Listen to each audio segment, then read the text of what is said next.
வீடியோவில் நம்ம food remedies இதை பற்றிலாம் பார்க்க போகிறது கிடையாது.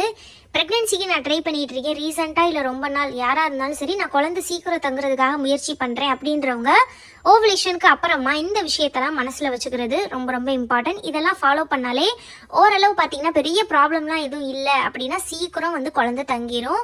ஓவலேஷன் அப்படின்றது உங்கள் எல்லாருக்குமே தெரியும். ஓரளவு வந்து கெஸ் பண்ணிடலாம். உங்களோட ஓவலேஷன் வந்து மந்த் மிடில் வந்து இருக்கும். உங்களோட பீரியட் சைக்கிள் 30 அப்படின்னா 14, 15, 16 இந்த நாட்களுக்குள்ள தான் ஓவலேஷன் இருக்கும். அப்படி எனக்கு கணக்கு பண்ண முடியலை அப்படின்றவங்க பீரியட்க்கு 10-12 நாளைக்கு முன்னாடி வரைக்கும் நீங்கள் வந்து ஓவலேஷன் மாதிரி நீங்கள் நினச்சிக்கணும். ஸோ பீரியட்ஸ்க்கு 10-12 நாளைக்கு முன்னாடி வரைக்கும் நீங்கள் கணவரோட சேர்ந்துருக்கலாம். 10 நாள் தான் இருக்கு இன்னும் பீரியட் டேட்க்கு அப்படின்னா நீங்கள் வந்து ஸ்டாப் பண்ணிடும் கான்டாக்ட் இருக்கிறது. இந்த 10-12 நாள் எந்த மாதிரி இருக்கணுன்றதை பற்றி தான் இந்த வீடியோவில் நம்ம பார்க்க போகிறோம். நம்பர் 1 என்ன அப்படின்னு பார்த்தீங்கன்னா, முடிஞ்ச அளவு இந்த லாங் ட்ராவல்லாம் அந்த 10-12 நாளில் வந்து பண்ணாதீங்க. ட்ராவல் வந்து அதிகமாக வேண்டாம். 2 வீலர், பைக், ஆட்டோ, கார் எதுவாக இருந்தாலுமே லாங் ட்ராவல் வந்து பண்ண வேணாம். பக்கத்தில் கொஞ்சமாக ஒரு 1/2 hour இந்த மாதிரி ட்ராவல் ஓகே, அது வந்து நம்ம லோக்கலுக்குள்ளே போய்க்கிறது ஓகே. பட் ரொம்ப தூரம் ட்ராவல் 1 hourக்கு மேலே 2 hours இந்த மாதிரி, இல்லைனா பைக்கில் 1 hour போகிறது, ரொம்ப தூரம் ஆட்டோவில் போகிறது, இந்த மாதிரி இருக்கக்கூடிய ட்ராவல் எல்லாமே அவாய்ட் பண்ணுறது நல்லது.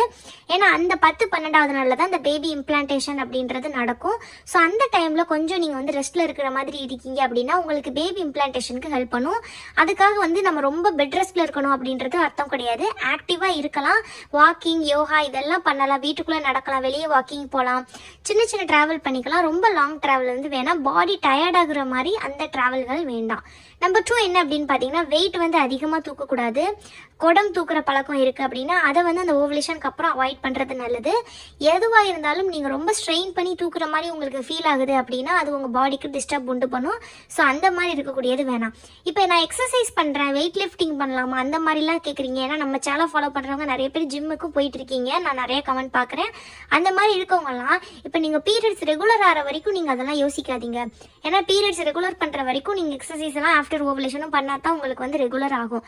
ஓரளவு பீரியட்ஸ் ரெகுலர் ஆயிடுச்சு, நீங்கள் வெயிட் லாஸ் பண்ணிட்டீங்க அப்படின்றவங்க ஆஃப்டர் ஓவலேஷன் இந்த வெயிட் லிஃப்டிங் தவிர மற்ற எக்ஸசைஸ் எல்லாமே யோகா, வாக்கிங் பண்ணிக்கலாம். ஸோ வெயிட் அதிகமாக தூக்குறது கண்டிப்பாக இம்ப்ளான்டேஷனுக்கு ப்ராப்ளம் உண்டு பண்ணும். அதே மாதிரி பாசிட்டிவ் ஆனதுக்கப்புறமும் வெயிட் தூக்குறத கண்டிப்பாக வந்து அவாய்ட் பண்ணணும். ஏன்னா வெயிட் நம்ம தூக்கும்போது நமக்கு ரொம்ப ஸ்ட்ரெயின் ஆகும்போது பேபி இம்ப்ளான்டேஷன் ஆகுறதுல ப்ராப்ளம் ஆகலாம், பீரியட்ஸ் வர வைக்கும். நம்பர் 3 என்ன அப்படின்னு பார்த்தீங்கன்னா, அந்த 10-12வது நாளில் கணவரோட இணைஞ்சிருக்கக்கூடாது. இது ரொம்ப முக்கியமானது.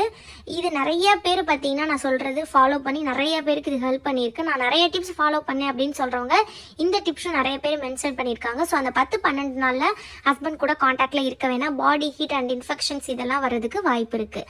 நம்பர் 4 என்ன அப்படின்னு பார்த்தீங்கன்னா, அவுட் சைட் ஃபுட்டு முடிஞ்ச அளவு வந்து அவாய்ட் பண்ணிக்கோங்க. மெயினாக வந்து நான்வெஜ் ஐட்டங்கள் நைட் நேரத்தில் அவுட் சைட் ஃபுட் வந்து அவாய்ட் பண்ணணும். இப்போ பகலில் வந்துட்டு நீங்கள் வெஜ்ஜு இந்த மாதிரிலாம் சாப்பிட்றீங்கன்னா பிரச்சனை இல்லை. பட் நான்வெஜ்ஜு அதுவும் மெயினாக நைட் டைமில் ஃப்ரைட் ஐட்டம் இந்த மாதிரிலாம் நீங்கள் சாப்பிடும்போது கண்டிப்பாக அது வயிறுக்கு வந்து ப்ராப்ளம் உண்டு பண்ண வாய்ப்பு இருக்குது. ஏன்னா ஹோட்டல்களில் சமைக்கிற உணவுகள் எந்த அளவுக்கு ஃப்ரெஷ் அப்படின்றது தெரியாது. பெரிய ஹோட்டலாக இருந்தால் கூட அவங்க ப்ரிசர்வ் பண்ணி அதை பதப்படுத்தி ஃப்ரிட்ஜில் வச்சு ஃப்ரோஸ் பண்ணி இந்த மாதிரிலாம் யூஸ் பண்ணிகிட்டு இருக்காங்க. நம்ம நிறைய சேனல்ஸ்லாம் பார்க்குறோம்ல. ஸோ இதெல்லாம் வயிற்றுக்கு நமக்கு பிரச்சனை உண்டு பண்ண வாய்ப்பு இருக்குது. கண்டிப்பாக சாப்பிடவே கூடாதுன்னு நான் சொல்ல மாட்டேன். ஒரு சிலருக்கு இந்த மாதிரி உணவுகள் சாப்பிடும்போது வயிறு தொந்தரவாய், லூஸ் மோஷன், வாமிட்டிங் இதெல்லாம் வரதுக்கு வாய்ப்பு இருக்குது. டைஜஷன் ப்ராப்ளம் வந்தாலும் நம்ம உடம்புக்கு வந்து பாடி ஹீட்டை வந்து இன்க்ரீஸ் பண்ணும். ஸோ இந்த மாதிரி ரீசனுக்காக நான்வெஜ் வெளியே சாப்பிட்றத அவாய்ட் பண்ணுங்க, வீட்டில் செஞ்சு சாப்பிட்டுக்கலாம். நம்பர் 5 என்ன அப்படின்னு பார்த்தீங்கன்னா, உணவுகள் பொறுத்த வரைக்கும் நாட்டுக்கோழி, நண்டு, ப்ரான் இந்த 3 நான்வெஜ்ஜும் ஆஃப்டர் ஓவலேஷன் அந்த 10-12 நாளைக்கு சாப்பிடாதீங்க. ஸோ ஓவலேஷன் அண்ட் ஓவலேஷனுக்கு அப்புறமா இந்த 3 இது நான் சொன்ன மாதிரி நாட்டுக்கோழி, நண்டு, ப்ரான் இது 3 பார்த்தீங்கன்னா சாப்பிடாதீங்க. இது 3மே பாடி ஹீட்டை வந்து இன்க்ரீஸ் பண்ணி விட்டுரும். ஸோ பாடி ஹீட் வந்து இன்க்ரீஸ் ஆகாமல் ஓவலேஷன் அண்ட் ஆஃப்டர் ஓவலேஷன் பார்த்துக்கிறது ரொம்ப ரொம்ப ரொம்ப முக்கியம். அதுவும் பார்த்தீங்கன்னா உங்களுக்கு அந்த ஸ்டொமக் பெயின் வர்றதுக்கெல்லாம் இந்த பாடி ஹீட் வந்து ரீசனாக இருக்கலாம். ஸோ அதில் வந்து நீங்கள் கவனமாக இருக்கணும். அதுக்கப்புறம் பார்த்தீங்கன்னா ஃபுல் பெட் ரெஸ்ட்டில் இருக்காதீங்க. நான் சொன்ன மாதிரி மைல்டான ஃபிசிக்கல் ஆக்டிவிட்டி பண்ணுங்கள். ஒரு 20 to 30 minutes அது ஒரு நாளைக்கு வந்து வாக்கிங் பண்ணுங்கள். ஒரு காலையில் 15 minutes, ஈவினிங் 15 minutes கண்டினியூவாக வாக்கிங் பண்ணுங்கள். இதை வந்து உங்கள் யூட்ரஸ்க்கு தேவையான பிளட் சர்க்குலேஷனை கொடுத்து உங்களுக்கு பேபி இம்ப்ளான்டேஷன் ஆகிறதுக்கு ரொம்ப ரொம்ப ரொம்ப ஹெல்ப் பண்ணும். வாக்கிங் பண்ணுறது ரொம்ப ரொம்ப நல்லது ஆஃப்டர் ஓவலேஷன். அதுக்கப்புறம் பார்த்தீங்கன்னா கொஞ்சம் முடிஞ்ச அளவு இந்த மோஷன் ப்ராப்ளம், கான்ஸ்டிபேஷன், டைட்டாக மோஷன் போகாமல் பார்த்துக்கோங்க. அதுவும் பார்த்தீங்கன்னா ரொம்ப ரொம்ப முக்கியமானது. மெயினாக என்ன ஃபுட்டெல்லாம் எடுக்கணும் அப்படின்னு பார்த்தீங்கன்னா க்ரீன் வெஜிடபிள்ஸ், கீரை, ஃப்ரூட்ஸ் இது 3 வந்து பார்த்தீங்கன்னா எடுத்துக்கணும். ஃபைபர் நிறைய இருக்கக்கூடியது. கண்டிப்பாக ஏதாவது ஒரு கீரை சாப்பிடுங்க, ஏதாவது ஒரு பச்சை காய்கறி ஒரு நாளைக்கு சாப்பிடுங்க. இப்போ இன்றைக்கி ஒரு பீன்ஸு சாப்பிட்றீங்கன்னா நாளைக்கு ஒரு கீரை, இன்னொரு நாள் பார்த்தீங்கன்னா இன்னொரு பச்சை காய்கறி, நீர் காய்கறி, புடலங்காய், பீர்க்கங்காய், சவுசவுக்காய், சொரக்காய், வெண்டைக்காய், இந்த மாதிரி ஃபைபர் அதிகமாக இருக்கக்கூடிய அந்த நீர் காய்கறிகள் அண்டு பழங்கள் இது நீங்கள் ரெகுலராக எடுத்தீங்கனாலே உங்களுக்கு இந்த பிரச்சனை வராது. கான்ஸ்டிபேஷன் வராமல் இருக்கிறது ரொம்ப ரொம்ப முக்கியம். ஸோ இந்த விஷயங்கள் நீங்கள் பண்ணாலே போதும். பெட் ரெஸ்ட் எடுக்கணுன்றது அவசியம் கிடையாது. ஆனால் இந்த விஷயங்கள் பண்ணும்போது உங்களுக்கு பேபி இம்ப்ளான்டேஷனுக்கு ஹெல்ப் பண்ணும். இதுக்காக தான் இந்த வீடியோ. உங்களுக்கு வேறு டவுட்ஸ் இருக்குன்னா கமெண்ட்டில் கேளுங்க.